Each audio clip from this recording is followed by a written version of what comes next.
Hello, hello, everyone. Come on in. Today is my first book club, and I want to tell you about it and how you could possibly participate. And let's talk about some stuff from the book. So, hi, guys. Tell me where you're signing in from. Tell me if you have gotten the book, if you have the book, if you started the book, where you are in the book, and if you're ready to do this with me. Almost every day, we're going to talk about themes in the book and how this book can help you make more empowered and solid, clear, aligned decisions in your life. London, Santa Fe. Hi, guys. Come on in. Guadalajara. I love it. So, today is my first book club. I will be having many, possibly every day at different times. So I'm not committing to a time, but you can always catch it later on YouTube or on Instagram or Facebook. So the reason why I am creating this book club is really to invite women to share their stories, to invite women to, Sylvia is reading it from Poland, to invite women to talk about the themes in this book. So like a real book club, we can have discussions and we can understand how each one of us is impacted by what we will be talking about. So this is book club number 1. I'm so happy. There's nothing you have to do to join. Just set your settings to notify you when I go live. And if you want to participate live, and if not, you catch it at another time. So we're going to be doing a book club based on my new book that's been out only 2 weeks. It is a national bestseller.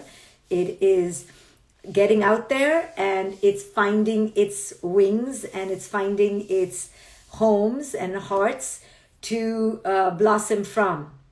So A Radical Awakening, if you haven't bought the book, buy it, because I will be talking about this for quite a while. You can grab your book at aradicalawakening.com or anywhere that sells books.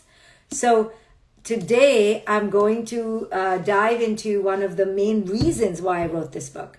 And I wrote this book because consistently we women particularly have been given the message that to speak from our knowing or to speak from our inner alignment is often a threat. It is a threat to the status quo. It's the threat to the establishment. It's the threat to people who think in one way and you think in another way. So this book is, and you if you're reading it, you'll see by part 3 and by part 4 that it does push against some deeply cherished ideas that we have. And we humans cherish our deeply cherished ideas. The one thing you cannot tell us humans that we will take easily is to reevaluate and, heaven forbid, drop our deeply cherished ideas. Well, this book is a constant knock at your deeply cherished ideas. Why? Why would I be so cruel to bust apart your deeply cherished ideas, right? Like, let people just be. Just write a lovely motivational book. Why do you want to shake things up? So here's the reason why. I'm not just shaking things up because I want more entertainment in my life or I'm an instigator. It's only because as a therapist, I can see how our deeply cherished ideas actually cause us infinite and others infinite pain and suffering. Right? So as a therapist, I'm working with people all the time and they're telling me that they are in pain, that they are suffering, that he didn't do this and she didn't do this and they should do this and why didn't they do this? And this is why people come to therapy. People come to therapy to complain about their issues, not that they're complainers. They also come to therapy to change, to want to get to a new place in their lives where they feel less suffering. But typically, the person that they want to change is not themselves. The person, we all think we're pretty amazing. The person we want to change is the other. Correct or not correct? There's been very few people who come to therapy who say to me, you know what? I am just messing up and I need to change. I never hear that until like session 20, right? When I've taken down their ideas and made them think of themselves in a new way. Now, I'm not here to be against somebody and purposely doing this to them, but it's because I know that most of our mental and emotional problems are coming from our deep attachments to a belief system. And the belief system is mostly false. It's not even a correct belief system. It is a belief system that is causing a rigidity, a suffering, because the client feels that they should, it should, he should, they should, she should. And because of this, there is a resistance to the isness, right? The isness is X. But our belief systems tell us it should be Y. And so X and Y are fighting with each other, right? So what do we change? The belief system, or we change the isness of reality? Most of us say, oh, I'm going to try to change the isness of reality. I'm going to change him, her. The isness of reality means how reality is, right? My husband is this way, my wife is this way, my kid is this way, right? That is, or the weather is bad today, or the weather is good, whatever, if people call weather bad and good, or the stock market crashed, or I got fired from a job, or the economy sucks, or the politics suck, is the isness of reality. There's an isness of reality. Doesn't mean it's a right reality. It just means it is what it is. That's X. The Y is your belief that it shouldn't be that way. It should be another way. So this clash between what we believe and what reality is causes suffering. Suffering is always caused because of some resistance. Because we are against the acceptance that reality is this way. Doesn't mean reality is correct. I'm not talking about that. It just means it is. And the first pathway to change our reality is to see it for what it is. If we don't see reality for what it is, we don't know what we're fighting. We don't know what we're changing. We just are thinking it shouldn't be this way. So people typically just have a deep belief system that they cling to, that tells them how life should be. They have an expectation. And you know, expectations are future resentments, right? Resentment is coming down the line when you have an expectation. So when I tell people, let's look at your belief systems, they go, hell no, let's change the isness of reality. So it takes a long time for people to realize, oh, maybe it's the resistance coming from within me. Where is the resistance coming from? It's coming from my attachment to how I think I should be or how I think it should be. And that's where the clash is. So, our belief systems that we hold on to without examining them are the root of our suffering in most cases. So this book asks you, can you look at your belief systems? Can we just talk about love as a belief system? Can we talk about marriage? Can we talk about divorce? Can we talk about beauty? Can we talk about motherhood and parenthood? Can we talk about this idea of niceness? So this book is a peek, a window opening into our deeply cherished ideas of how we should be and how culture should be and how culture tells us we should be and how it should be.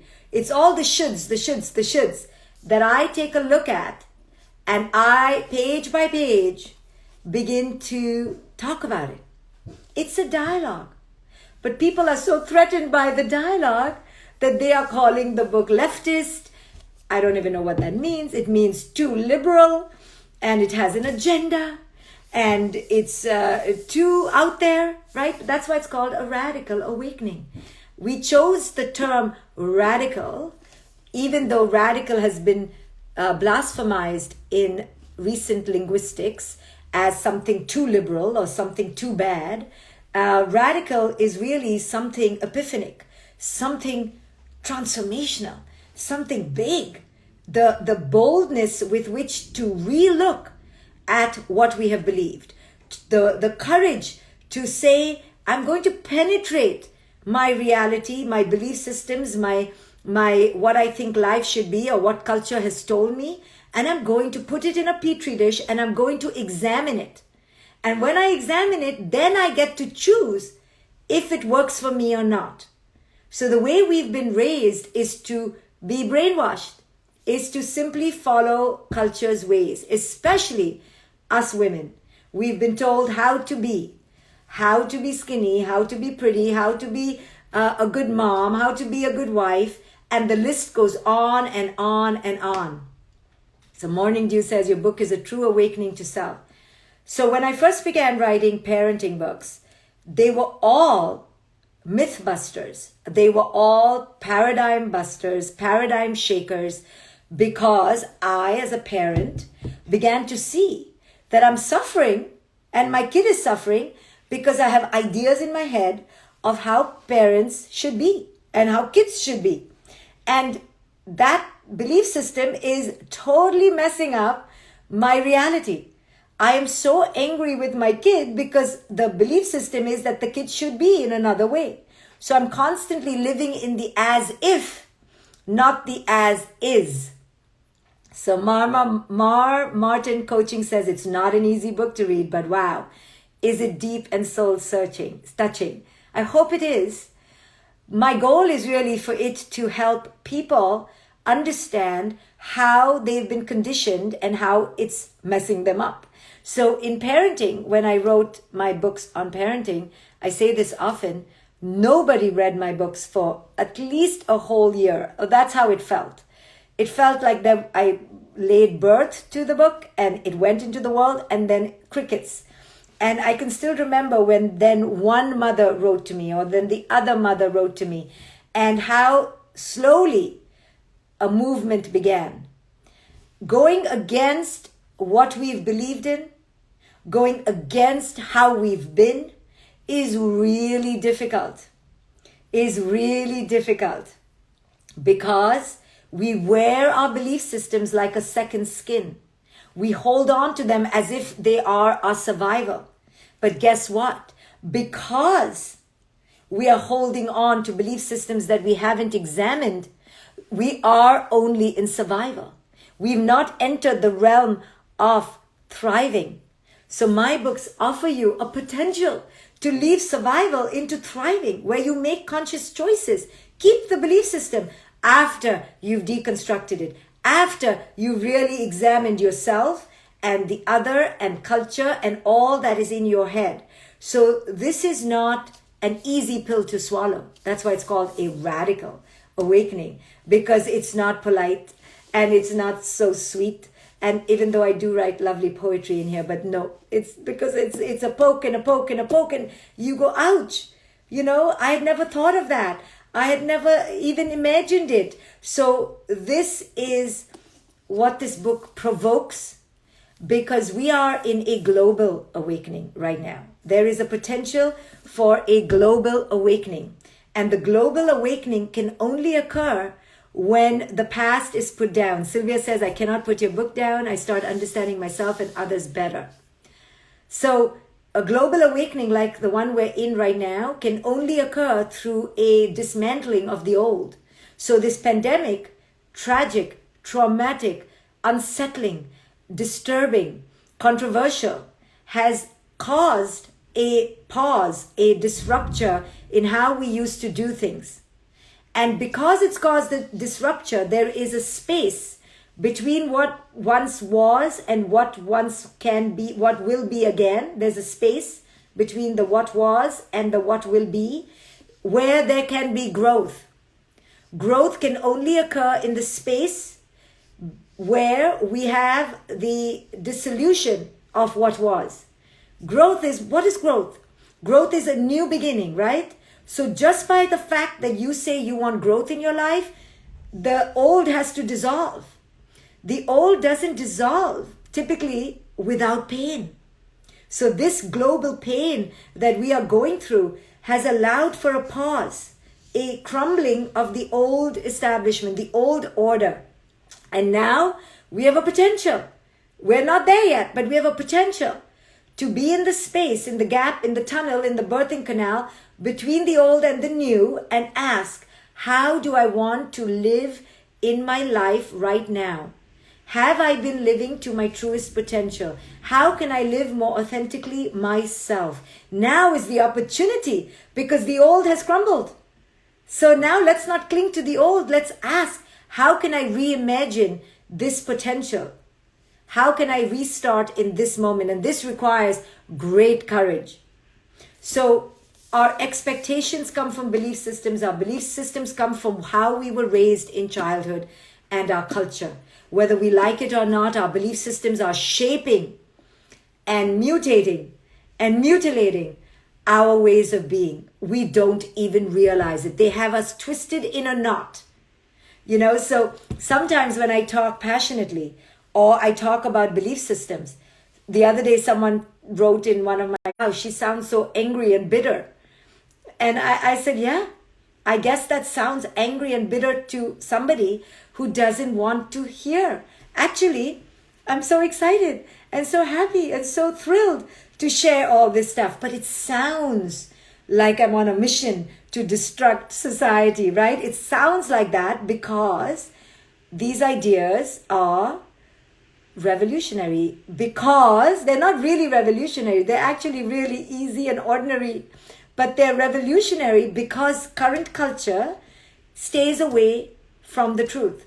Current culture wants to deny. Current culture wants to brainwash us so that we keep being unhappy, keep buying products, and keep taking pills, and keep the wheel of greed and consumerism and profit on its cycle, right? Imagine a culture where we were so excited every day and so thrilled.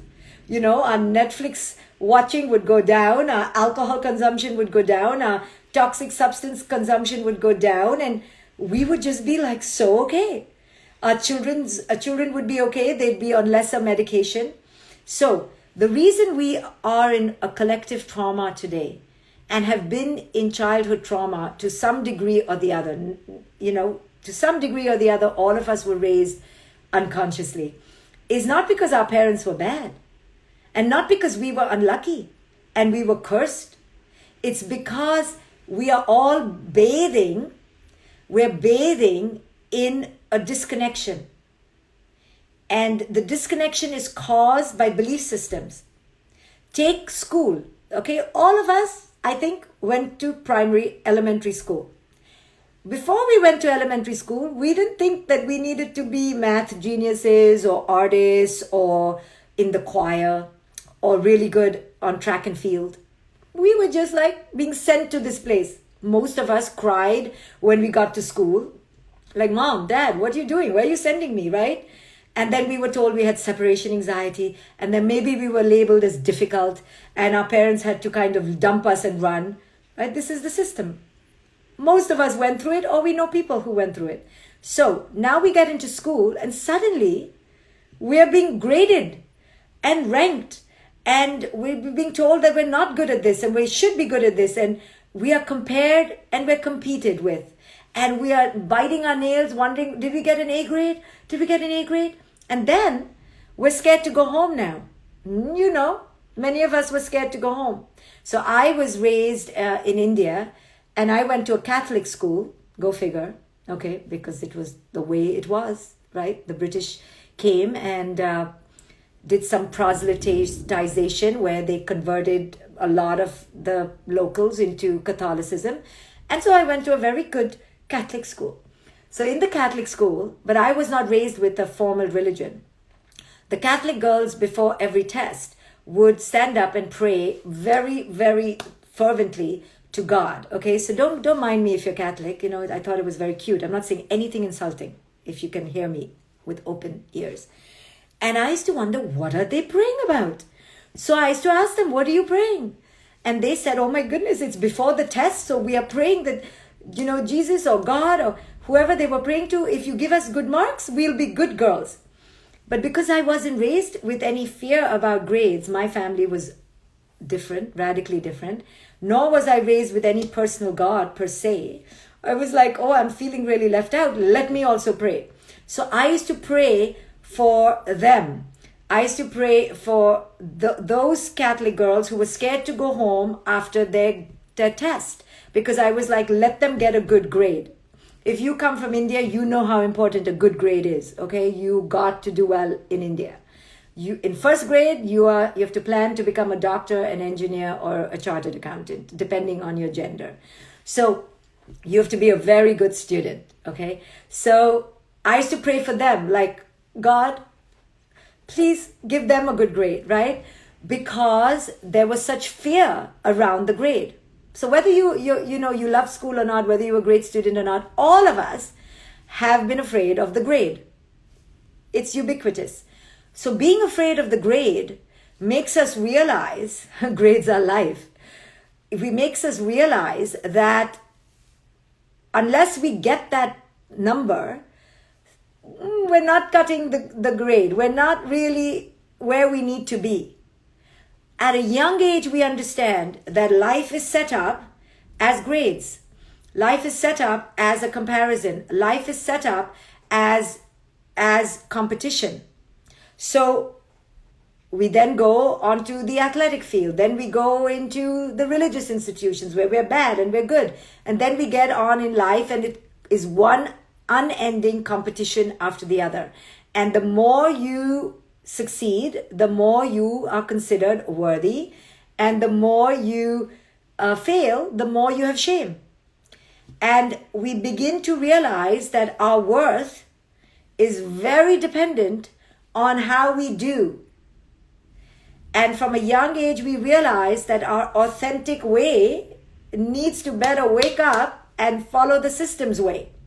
So we separate from our authentic way and we adapt. And sometimes in that adaptation, we lose ourselves.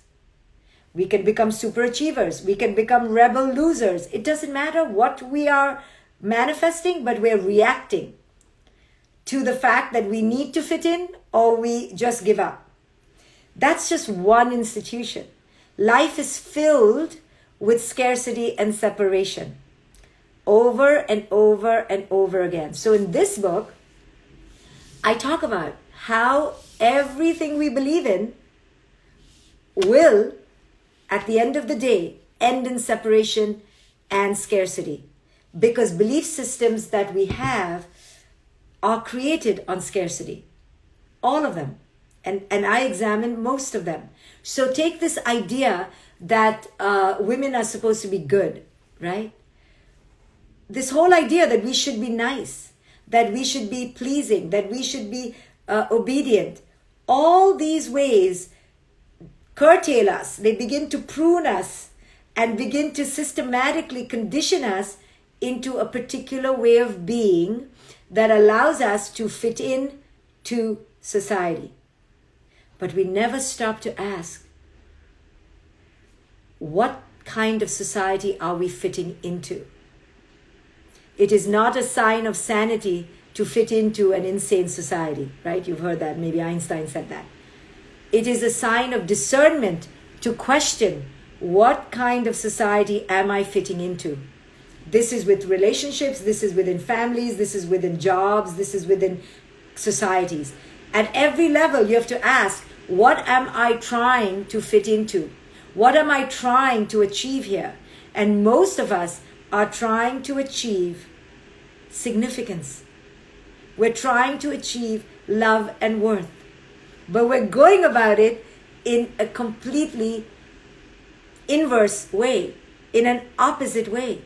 Because love and worth doesn't occur, cannot be given, cannot be achieved, is not something you buy, is not something you inject, is not a grade you get from the outside world.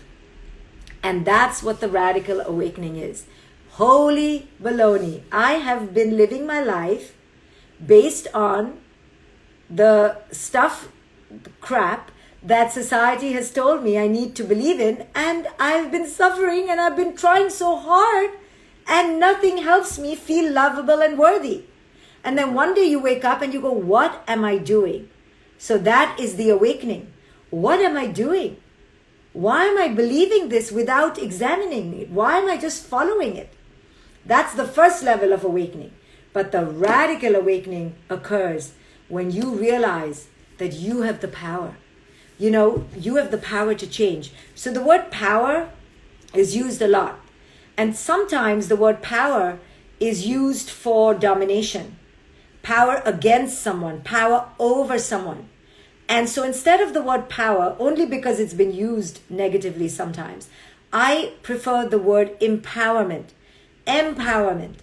Empowerment is internal power.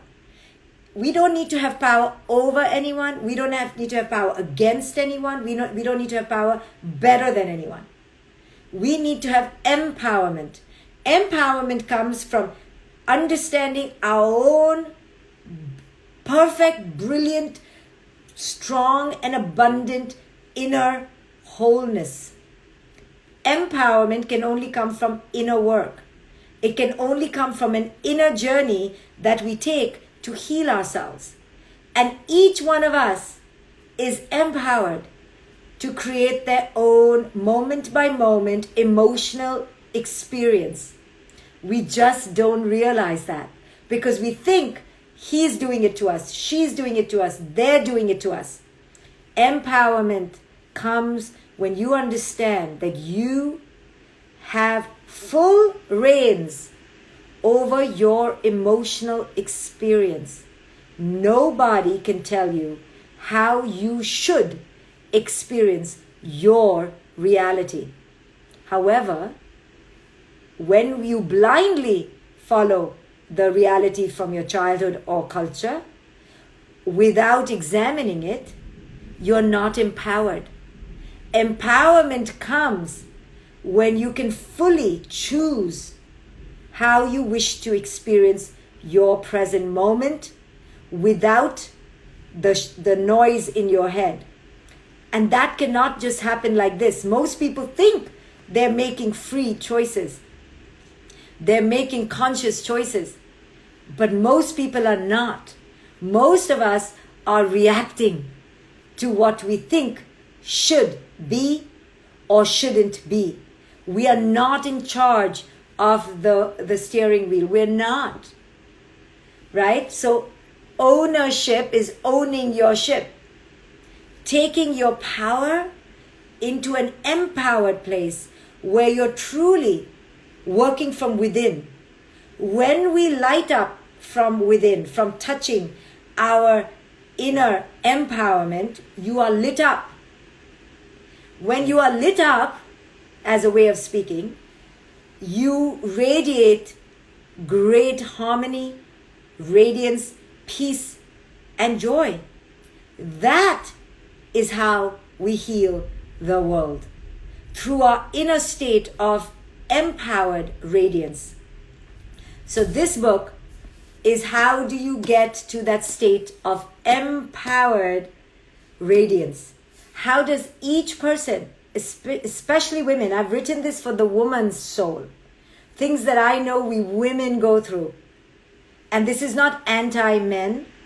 It's just very geared to the tune of the woman's plague, the woman's battle cry, the woman's soul.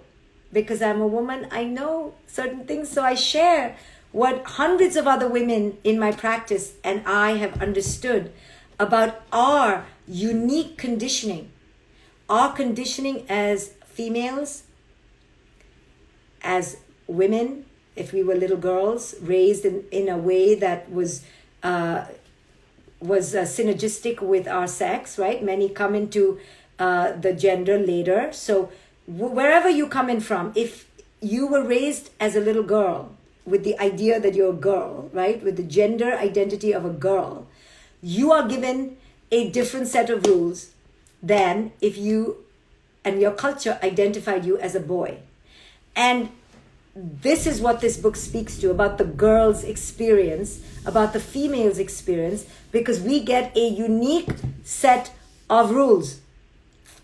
We get a unique set of rules. We don't get the same prescription. And not only do we get a unique set of rules, now we plague ourselves with 1,000 more rules. We've taken those rules and we've used them as weapons against ourselves. We don't have somebody, standing next to us whispering, hate yourself, you're not good enough, be ashamed. We don't have anybody whispering because we don't need to have it. Those whispers are part of our own internal dialogue. We do it better than anyone else. No one needs to put us down. We put ourselves down. Thank you very much. We are very good at that. A++ good at that. We don't need someone to tell us we need to be good. Right? So when I read that comment, somebody wrote that, oh, Dr. Shefali appears to be very angry and bitter. Why?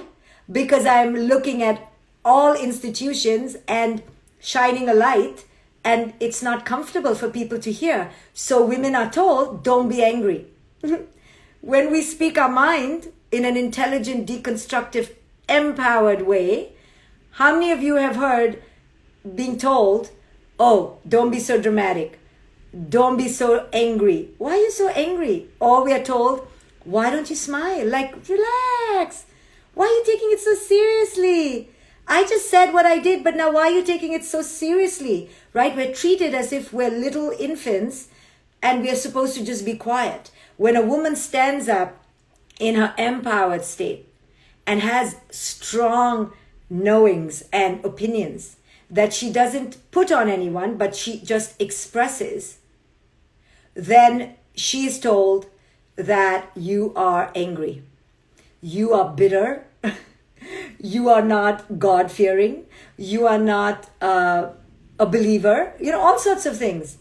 And this is how we have been historically treated. We've been told, don't be so emotional. Exactly, Alida. Why are you so emotional?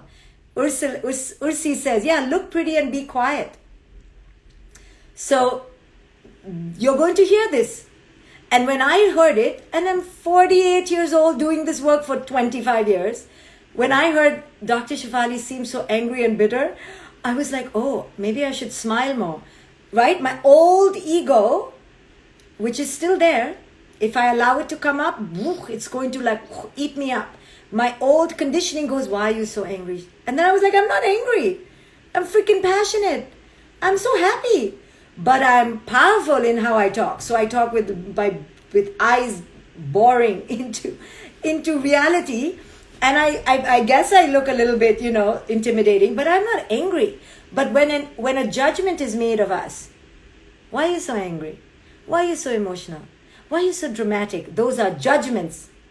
And those judgments are made as spears to prick our radiance. Now, I'm not talking about dominating anyone, being violent toward anyone, shaming anyone. But when we just speak the truth in terms of, can we look at the truth or can we possibly explore other options? That is taken as hereticism, where you are a heretic and you are against the establishment. You are causing trouble, you're causing disruption. So we women have been told historically, don't be troublemakers. So why are you so hormonal? Exactly. But you as women are being told this too, not just me, right? In subtle ways, we're always being told by the toxic patriarchy, not some evil man, by the system, because we have been told we need to fit into a mold. And the mold is sweet and pleasing and lovely, right? And when we make too much noise against the status quo, we're told, whoa. Are you on your period? What's going on with you? You're called bitter, you're called angry, you're called irritable, frustrated. No, you're just speaking your mind. So we women don't have the backup of either other powerful women saying, hey, sister, speak your mind, or of the culture at large. But the first permission giver, the first gatekeeper of your truth is you. The first one who needs to unleash her inner empowerment, which is not shrieky, which is not screechy, which is not complainy, which is not whiny, which is centered, solemn, powerful, and serious. That truth, that permission, that gatekeeping is your power, is your jurisdiction. It lies in you. So when we women can wake up collectively to understand that we are not here to play small or make other people happy. We're really not. Because guess what? No one is happy anyway. Everyone is still messed up and irritable and really in a bad mood. Everyone's in kind of a bad mood, right? And the earth is suffering. So we're not here to change other people, to heal other people. That's not our mission. Our mission is inward, to heal ourselves, to enter an empowered state within ourselves. And when we do, even if there is a man in charge, because the man has the position, it doesn't matter. They will be checked against their dominance. They can have the position. Who cares? Position is not power. Labels are not power. Your bank account is not power. Your title is not power. The power only comes from one true, lasting, sustainable place, and that's within yourself. And the reason why there is toxic power in the world today is because we women have been quiet for too long. We've been allowing toxic masculinity to run the field because many of us, not all, many of us are asleep in our toxic femininity.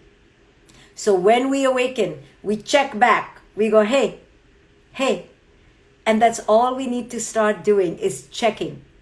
And through the systematic checking of the current system, we don't have to scream.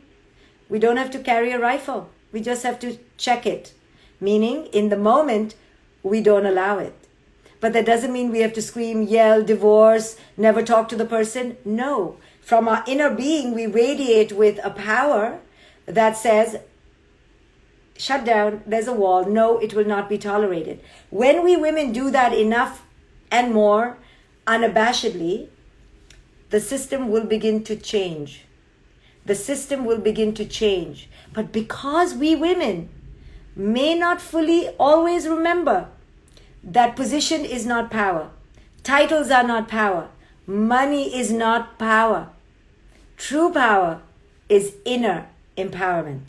When we stop being seduced by the label, by the role, by the title, and realize I don't have to do anything to be worthy of power, of inner power, now we begin to change our vibrational frequency, if you wish to call it that. We change our energy.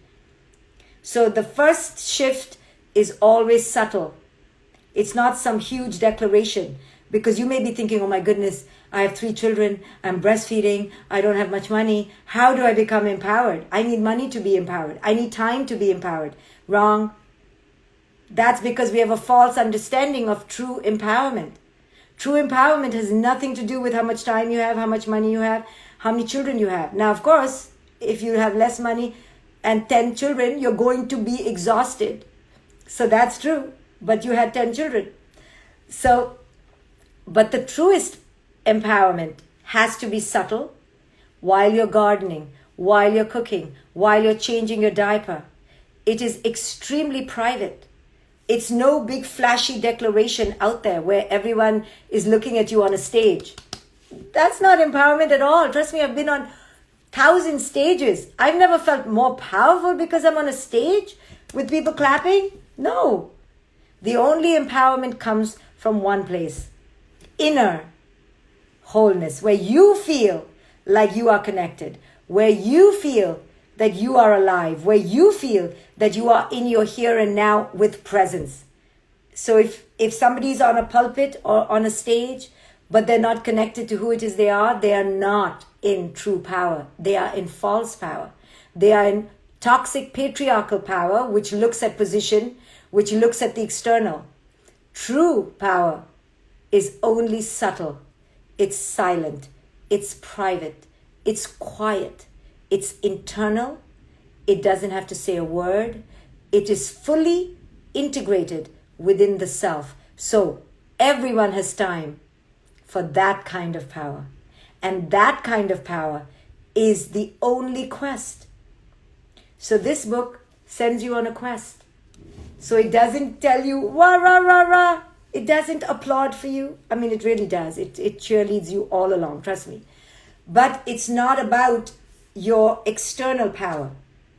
So you don't get extra points because you're a hard worker, or you're a high achiever, or because you have 16 children. You don't get points for that. The only points you get in this book is the radical awakening to your own inner wholeness, your own inner integration. That's what this book sparks in you. That's what this book reminds you of. Men and women, though I've written it for my women, my sisters. But one day maybe I'll write for my brothers, right? I'm not anti-men at all, right? Some men think I'm anti-men.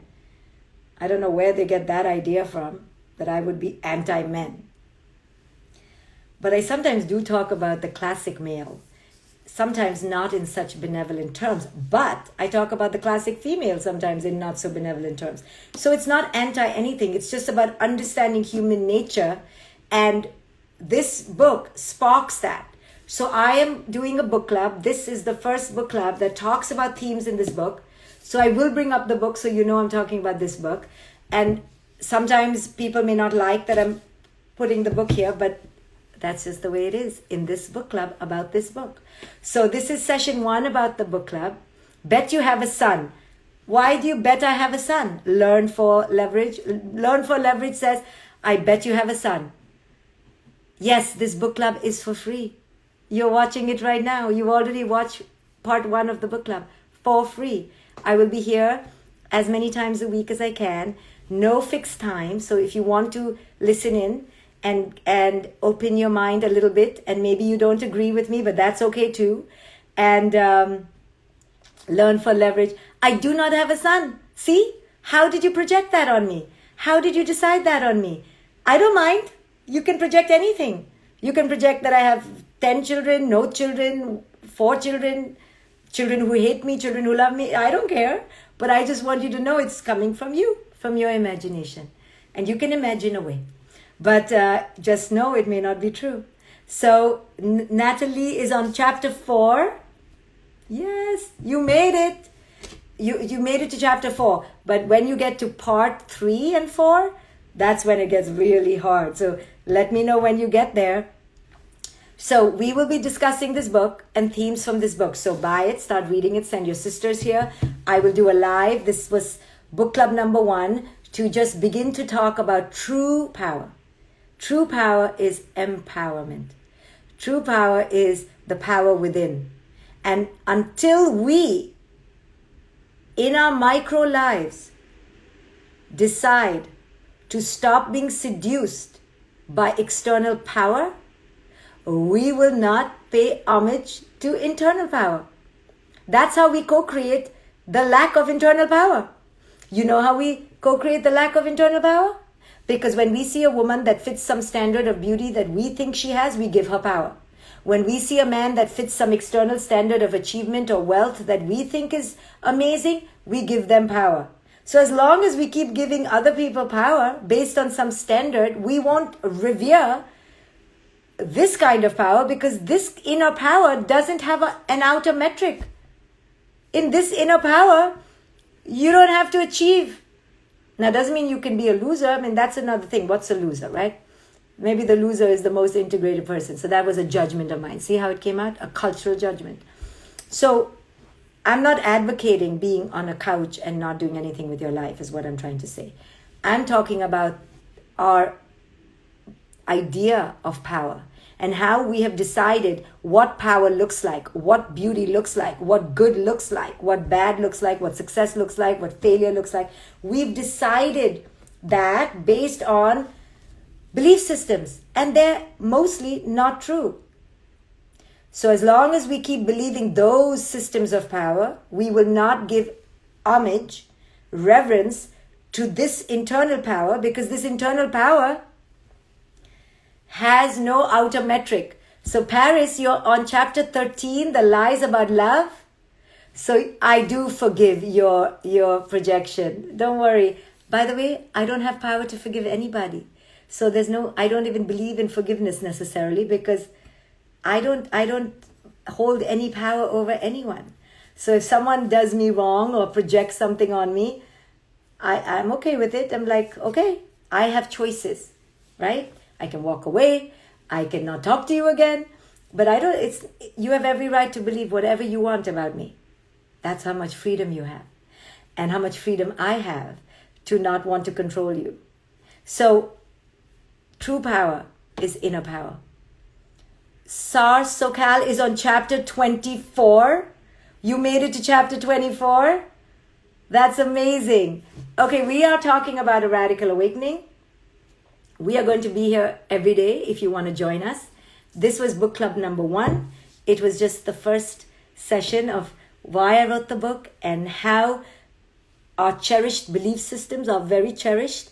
And when I try to poke the belief systems, I get resistance. And what is true power? True power is the power that has no outer metric. True power is the power where you don't need status. True power has no external image. True power has no prestige, no privilege in the outside world. True power has no number. True power has no grade. The truest power is inner empowerment.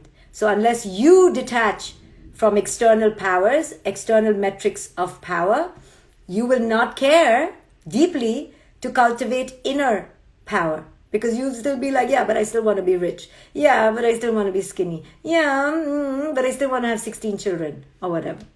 Right? Or you'll still be like, I'm not good enough because I don't have children. Or I'm not good enough because nobody's in a relationship with me. Right? So as long as you give credence to power with external metrics, you will not give credence to power with internal metrics. So internal metrics is the fire that never stops burning. Internal metrics is the love that never stops giving. Internal metrics is the autonomy that never stops liberating. That's what I wish for each one of you and for me on a continual basis. I touch it sometimes and then I forget to. So it's a work in progress. I'm not like all there all the time, and I share when I fall. The process is eternal. It's got valleys and peaks. It's not a destination that somebody is always in their inner empowerment. You get pulled out by culture and then you go back in. But I'm here to remind you what is possible. But it's only possible if you let go the external metrics of power. So more tomorrow. We're going to talk about a radical awakening. Buy it on Audible or where you have books. I'll be here talking about it. Thank you for joining me. Book club number 1. Check. Done. Bye, guys.